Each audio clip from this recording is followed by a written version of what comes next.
ধরনের একটু টাইপটা দেখো, ত্রিকোণমিতি ফাংশন দেওয়া আছে। দেখো এখানে কিভাবে করব।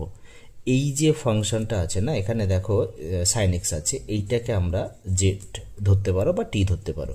তাহলে এটা এক্স যেহেতু রুট ওভার আছে, তাহলে টি স্কোয়ার ধরলাম, জাস্ট আগের অঙ্কটারই মতো। এটা ডেরিভেটিভ করো, cos x dx equals to হচ্ছে 2t dt হয়ে গেল।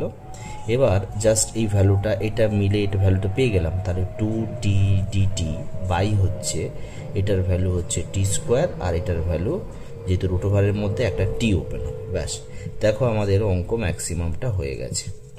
কেন? এখান থেকে যদি টি কমন নেই, টি প্লাস ওয়ান হবে, হবে তো? তাহলে এখানে এই টিটা কেটে গেল।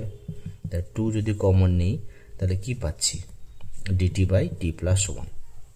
এটা তো লগ আসে, এর ইন্টিগ্রেশন করলে log of mod T plus one plus C.